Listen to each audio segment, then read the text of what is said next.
Juan capítulo 19, versículo 17 al versículo 30.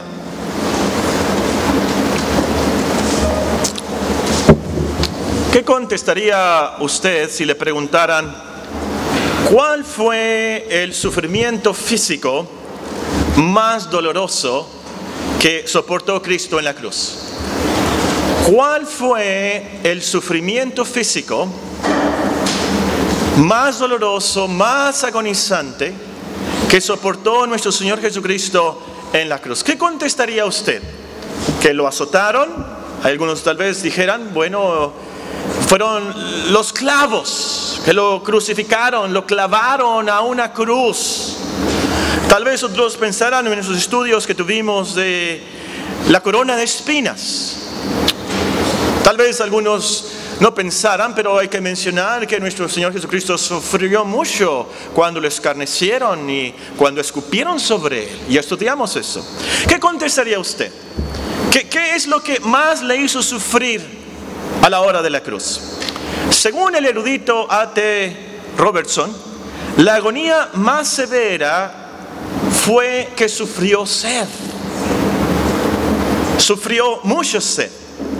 Para concentrarnos en lo que es la Santa Cena, estamos estudiando los sufrimientos del Señor, el tiempo de Gólgota, el tiempo de Getsemaní. Esta tarde meditaremos en la sed del Señor en la cruz, la sed de nuestro Señor Jesucristo. Y nuestro texto es el versículo 28, 29 del pasaje que leímos de Juan 19. Después de esto, sabiendo Jesús que ya todo estaba consumado, dijo, para que la Escritura se cumpliese: tengo sed. Estaba allí una vasija llena de vinagre. Entonces ellos empaparon en vinagre una esponja y poniéndola en un hisopo se la acercaron a la boca. Dice el versículo 30, cuando Jesús hubo tomado el vinagre, dijo: consumado es. Y habiendo inclinado la cabeza, entregó el Espíritu. Nuestra meditación será breve y será guiada por unos pensamientos de la sed de nuestro Señor Jesucristo en la cruz. No voy a elaborar mucho en estos pensamientos, ustedes pueden estudiarlos, pensar y meditar en ellos. Antes de esto, quisiera leerles la definición de lo que es sed según la Wikipedia. Ahora, los que no saben qué es la Wikipedia, es la enciclopedia en el internet más famosa.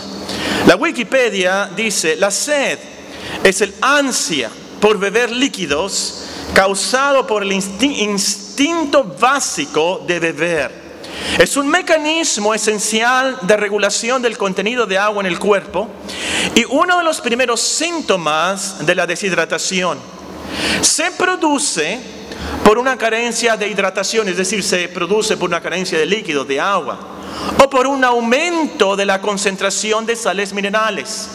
Si la deshidratación continúa, se pueden originar una gran cantidad de problemas. Los más comunes son problemas neurológicos y renales. Eso es lo que dice la enciclopedia, la Wikipedia, que es sed. Con esto en mente, meditemos brevemente en la sed del Señor en la cruz. El primer pensamiento es que el Señor sufrió una sed agonizante. Cuando Él dijo: tengo sed, fue una sed de verdad, una sed en extremo.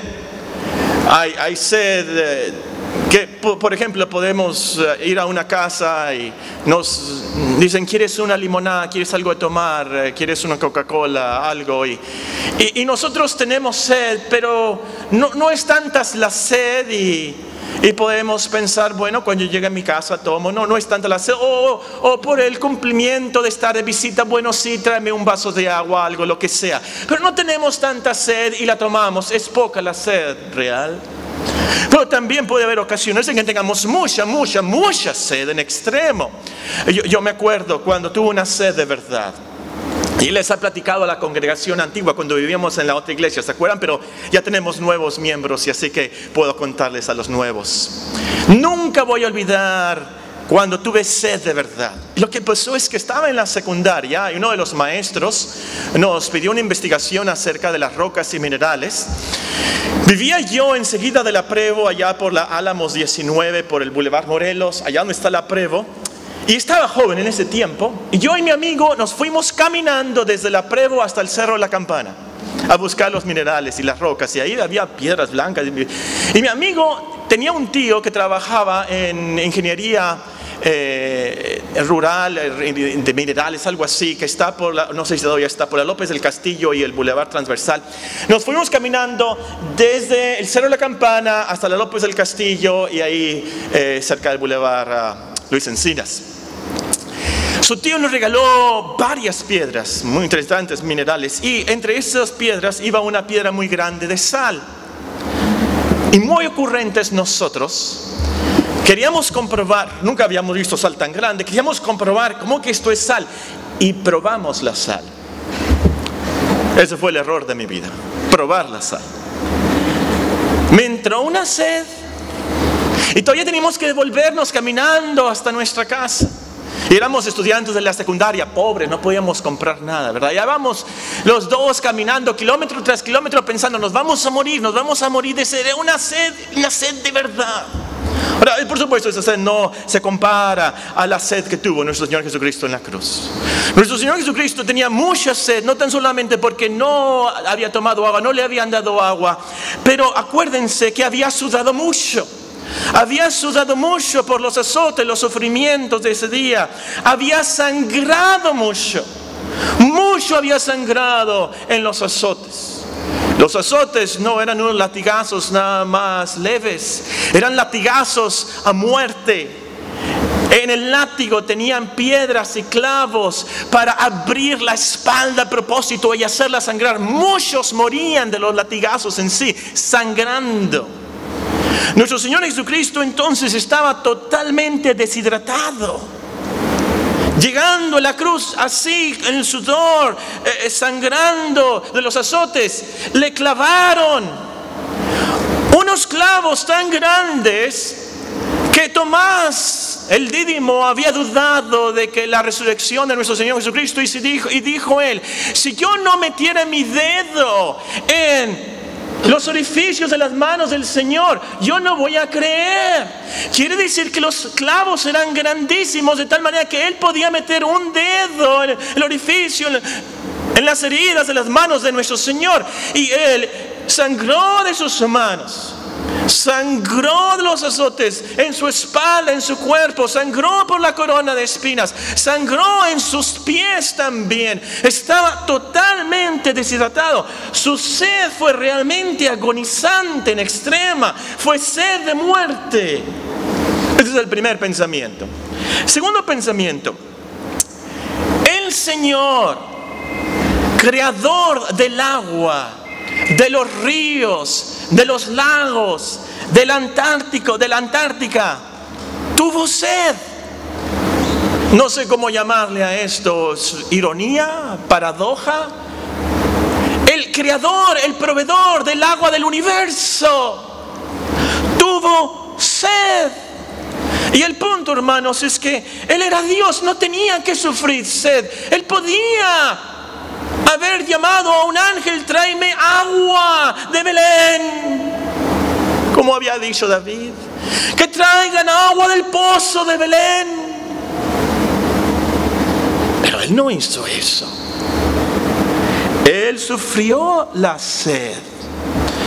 Como dice en Filipenses 2, siendo en forma de Dios, no estimó el ser igual a Dios como cosa a que aferrarse, sino que se despojó a sí mismo, tomando forma de siervo, forma de esclavo, hecho semejante a los hombres, y estando en la condición de hombre, se humilló a sí mismo, haciéndose obediente hasta la muerte, y muerte de cruz. Y pudiéramos agregar nosotros ahí, no se aferró a sí mismo el ser igual a Dios, sino que sufrió esa sed en extremo, esa sed agonizante por nosotros. La idea de 2 Corintios, cuando hablando de la ofrenda, el apóstol nos dice, porque ya conocéis la gracia de nuestro Señor Jesucristo, que por amor a vosotros se hizo pobre siendo rico, para que vosotros con su pobreza fueseis enriquecidos. Y pudiéramos parafrasear ese texto, ya conocéis la gracia de nuestro Señor, que por amor a vosotros tuvo sed. Teniendo todo el agua del universo a su disposición, tuvo sed, para que por su sed fueseis vosotros satisfechos. Entonces, qué amor, qué humildad, qué dominio propio, qué control, y todo por nosotros. Tercer pensamiento: el Señor sufrió una sed predestinada, o podemos decir una sed profetizada también. El Señor no sufrió sed por casualidad. El texto precisamente dice, versículo 28, después de esto, sabiendo Jesús que ya todo estaba consumado, dijo, para que la escritura se cumpliese: tengo sed. No fue sorpresa para Dios, ya estaba predestinado, así como todos sus sufrimientos. Sabemos esto entonces porque ya había sido profetizado que iba a tener sed específicamente 1000 años después. Fíjense, 1000 años después, David escribió sobre Cristo en el Salmo 69: cansado estoy de llamar, mi garganta se ha enronquecido, porque me consumió el celo de tu casa, y los denuestos de los que te vituperaban cayeron sobre mí. Lloré afligiendo con ayuno mi alma, y esto me ha sido por afrenta. El escarnio ha quebrantado mi corazón y estoy acongojado. Esperé quien se compadeciese de mí y no lo hubo, y consoladores y ninguno hallé. Me pusieron además hiel por comida, y en mi sed me dieron a beber vinagre. 1000 años después, antes. El Salmo 22, también escrito 1000 años antes, dice el Salmo de la cruz: es nuestro Señor Jesucristo, por supuesto, como un tiesto se secó mi vigor, mi lengua se pegó a mi paladar, y me has puesto en el polvo de la muerte. Cuando el Señor gimió: tengo sed, se estaba cumpliendo esta profecía, lo predestinado y asignado por Dios.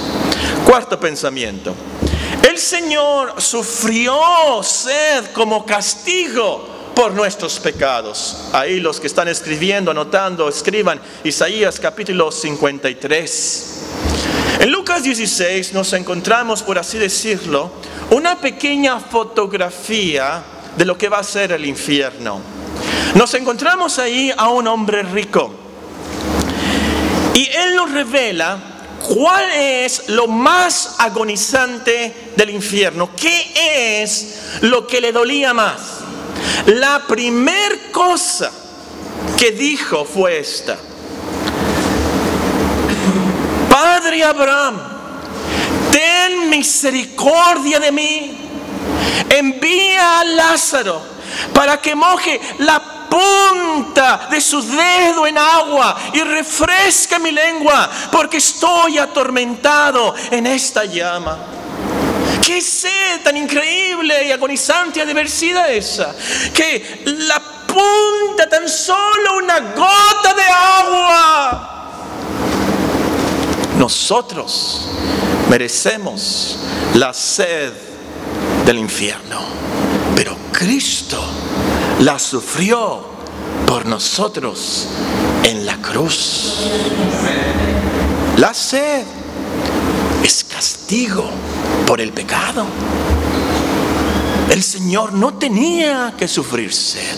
Él era inocente, Él no pecó, pero lo hizo por nosotros. Quinto pensamiento: el Señor tuvo esa gran sed inmediatamente después del gran grito del Gólgota, e inmediatamente antes de morir. Esto lo sabemos por los otros evangelistas. Vean conmigo Mateo, el capítulo 27. Vamos a leer el versículo 46 al 50. Mateo capítulo 27, el versículo 46 al 50.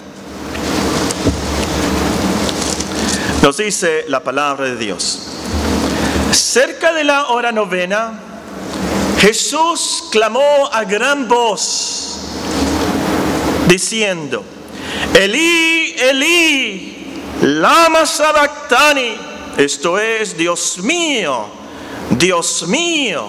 ¿por qué me has desamparado? Algunos de los que estaban ahí decían al oírlo: a Elías llama a este.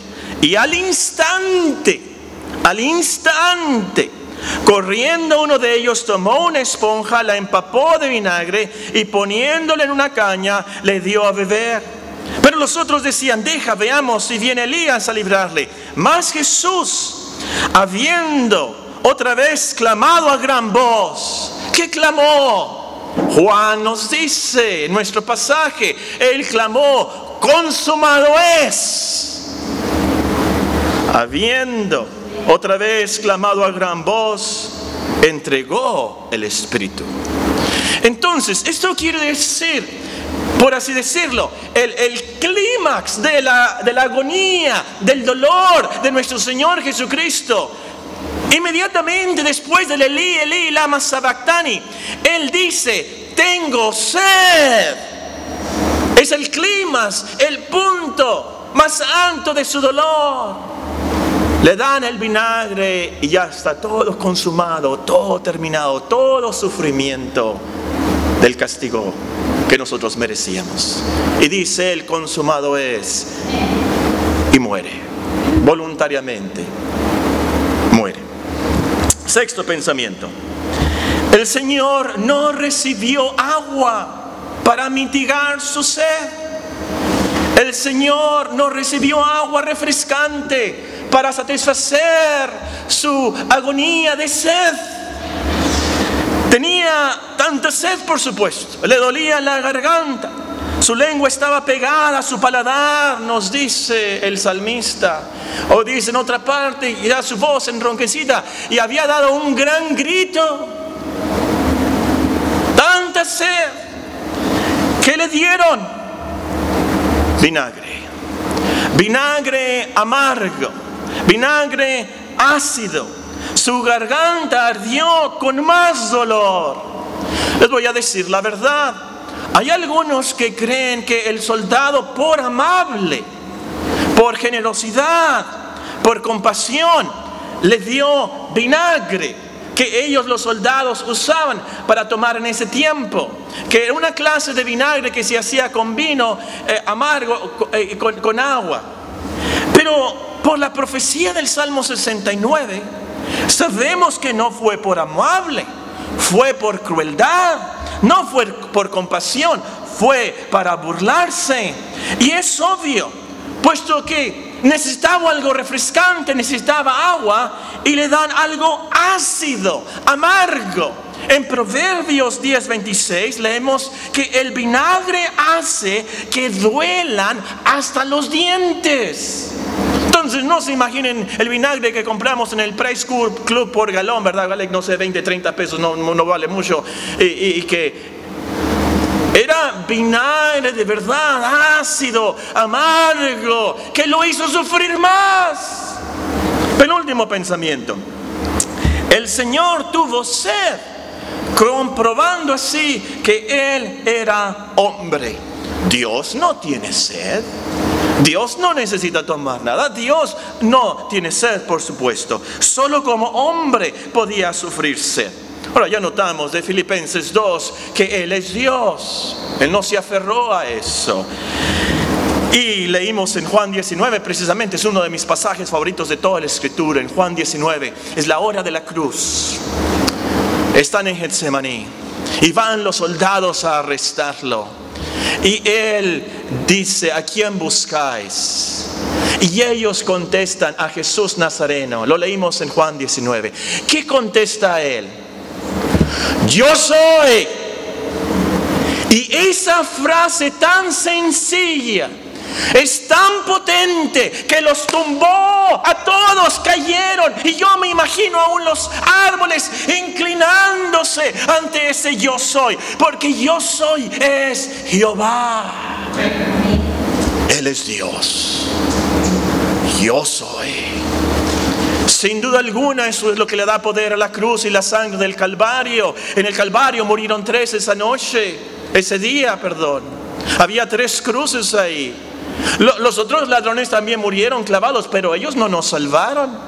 Su sangre no nos salvó. ¿Por qué? ¿Por qué nos salvó la sangre del medio? Con reverencia lo digo. Porque era la sangre del unigénito Hijo de Dios.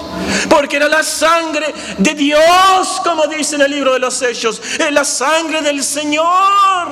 Es por eso que esa sangre tiene poder sin igual poder para limpiarnos de toda maldad, de todo pecado. Puede purificar nuestras conciencias de toda obra mala, como dice en Hebreos.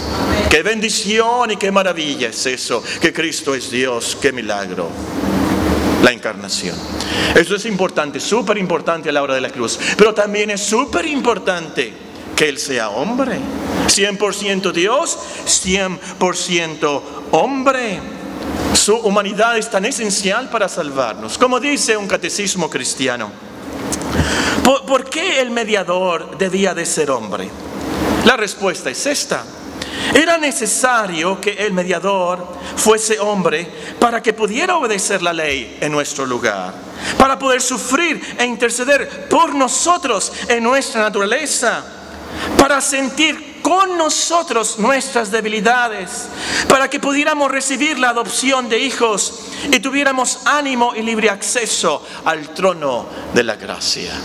Viene directamente de eso, de Hebreos capítulo 4, donde el autor nos dice, Hebreos capítulo 4 y el versículo 14, si gustan abrir sus Biblias y ver esto, hablando de nuestro Señor Jesucristo. Por tanto, teniendo un gran sumo sacerdote que traspasó los cielos, Jesús, el Hijo de Dios, retengamos nuestra profesión. Porque no tenemos un sumo sacerdote que no pueda compadecerse de nuestras debilidades, sino uno que fue tentado en todo según nuestra semejanza, pero sin pecado. Acerquémonos pues confiadamente al trono de la gracia para alcanzar misericordia y hallar gracia para el oportuno socorro. El último pensamiento. El Señor sufrió sed para invitarnos a tomar el agua de la vida. Un buen título para este sermón pudiera ser: Él tuvo sed para quitarnos la sed. Él tuvo sed para quitarnos la sed. Él sufrió la sed para invitarnos a satisfacernos en su salvación. Y el Señor ciertamente enfatizó esta invitación a través de su ministerio. Por ejemplo, nos lo encontramos en Juan 4 con una mujer samaritana, una mujer adúltera. Había tenido, 4 o 5 esposos. El que tenía no era su esposo. El Señor la conmovió con estas palabras: si conocieras el don de Dios y quién es el que te dice dame de beber, tú le pedirías y Él te daría agua viva. En el último día de la fiesta de los tabernáculos, Él, nos dice la Escritura, clamó a gran voz para que todos lo escucharan allí en Jerusalén: si alguno tiene sed, venga a mí y beba. El que cree en mí, como dice la Escritura, de su interior correrán ríos de agua viva. El último párrafo de la Biblia en Apocalipsis 22 es una invitación también de nuestro Señor Jesucristo. Él dice: yo, Jesús, he enviado mi ángel para daros testimonio de estas cosas en las iglesias. Yo soy la raíz y el linaje de David, la estrella resplandeciente de la mañana. El Espíritu y la esposa dicen ven, y el que oye diga ven. El que tiene sed, venga, y el que quiera, tome del agua de la vida gratuitamente. Él tuvo sed para darnos esta invitación. Su agua quita la sed del alma para siempre, para siempre. Él te invita esta tarde a creer en el Evangelio, esas buenas noticias. Cristo sufrió esto. Cristo murió por nuestros pecados para llevarnos a Dios. Vamos a terminar con unas enseñanzas prácticas. La primera enseñanza, muy directa y muy práctica: si has bebido de más, recuerda que Cristo pagó por esos pecados de glotonería y de borrachera. Si has bebido de más, recuerda que el Señor ha pagado el castigo que tú merecías por esa glotonería y por esa borrachera. Él sufrió la sed que tú merecías en el infierno. George Hutcheson, un predicador presbiteriano escocés, no lo conocieron, él murió en 1678. qué buen comentarista él. Su comentario, fíjese, lo escribió en el siglo XVII y todavía lo podemos comprar hoy en día. Él escribió un excelente comentario sobre el libro de Juan y escribiendo sobre nuestro texto dice: el Señor sufrió en todos los miembros de su cuerpo para expiar nuestros pecados. Particularmente sufrió la sed, que fue una herida en su lengua, para sufrir por los pecados de nuestra lengua y también para expiar nuestro pecado al comer y beber y dar deleite a nuestro paladar y gusto. Él sufrió esa sed que será el castigo eterno de los glotones. Y ahí pueden poner enseguida, ¿verdad? Lucas 16. Número 2, lección práctica número 2. Si rechazas hoy el agua de la vida, sufrirás más sed que todos en el infierno. Si hoy tú rechazas el Evangelio, si hoy tú sales de las puertas de esta iglesia sin creer en lo que he dicho, sin creer en Dios, sin creer en el Evangelio, sin creer en lo que hemos leído de la Escritura, tú vas a sufrir más que todos en el infierno eterno una sed agonizante. ¿Por qué? Sed es parte del castigo del pecado. La sed del rico glotón comprueba esto. La sed de Cristo en la cruz confirma la verdad. Él sufría por nuestros pecados y se le castigó con esa agonizante sed. Entonces, tú tienes que resolver el problema de tu pecado, no tan solamente de la borrachera, por supuesto, de la borrachera, de la glotonería, por supuesto, pero también tus mentiras, tus desobediencias, tus engaños, tus fraudes, tus robos, tus envidias, tus codicias, tus celos, tus chismes. Podemos agregar ahí todos los pecados con los cuales solemos pecar. Pero el punto es, hermanos, Cristo sufrió sed. Esos azotes también, y la corona de espinas, y los escupitajos y las burlas, y sobre todo la ira de Dios por nuestros pecados. Tienes que creerlo, porque si no estás diciendo, no es cierto eso que dice el Evangelio. No es cierto que Cristo murió por mis pecados. No es cierto lo que Dios dice. Dios es un mentiroso. Entonces a lo último vas a ser rechazado y vas a ser echado al infierno eterno. Entonces te pido yo esa tarde que como un niño tú creas en Dios. No lo ves, pero tú crees que existe porque Él lo dice y Él lo ha mostrado en la naturaleza y en tu propia vida, en tu experiencia. Y a la hora de la angustia, ¿qué dices? Dios mío, ayúdame. Tu propia conciencia interna te dice, hay un Dios. Dios existe. Cree lo que te dice, que su Hijo vino para morir por nuestros pecados. Niégate a ti mismo, toma su cruz y síguele. Ese es el Evangelio. Pero si tú rechazas esta invitación, entonces tú tienes que pagar por tus pecados en el infierno. Y va a ser por toda la eternidad. Y sufrirás más sed que todos los demás que han escuchado esta invitación. Que no han escuchado esta invitación, perdón. Es obvio y es lógico. Unos nunca escucharon de la Biblia. Unos nunca escucharon de la existencia de un Dios bueno y misericordioso que envió a su Hijo. Unos nunca tuvieron la oportunidad de estar en una iglesia como esta. Ellos sufrirán sed, sí, pero tú sufrirás más sed porque tú sabes el Evangelio. Tú has escuchado y has leído la Biblia. Serás castigado más, porque al que se le da más, más se le requiere. Arrepiéntete hoy entonces. Hoy busca a Dios.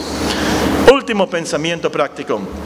Si sufres sed en esta vida, si sufres amarguras en esta vida, recuerda la sed extrema que sufrió el Señor. Recuerda el vinagre. Suframos la sed de nuestra vida y las amarguras de esta vida por Él. Y pudiéramos aquí pensar de sed y amargura en sentido de agua y de vinagre, pero también de esa sed, de esa amargura, de esos dolores que muchos de nosotros tenemos en nuestras familias, en nuestro trabajo, Sufrimientos que pensamos, nadie ha sufrido esto. Yo te digo sí, alguien ha sufrido mucho más de ello. Recuerda eso. Y recuerda también que los sufrimientos de la cruz, su sed, sus azotes, la corona de espinas, las burlas, los escupitajos, los clavos, a lo último, por supuesto, fueron eficaces para nuestra salvación final. Su sed nos salvó de la sed y amargura del infierno, pero su sed también nos promete la satisfacción total en el cielo. Tu sed, tu amargura, tu dolor se va a acabar. Hay un fin a esto. Gloria a Dios que hay un fin. Hay una promesa específica para los creyentes en el libro de Apocalipsis que dice así: ya no tendrán hambre ni sed, y el sol no caerá más sobre ellos, ni calor alguno, porque el Cordero que está en medio del trono los pastoreará, los guiará a fuentes de agua de vida, y Dios enjugará toda lágrima de los ojos de ellos. Pensemos en estas lecciones al participar de la mesa del Señor.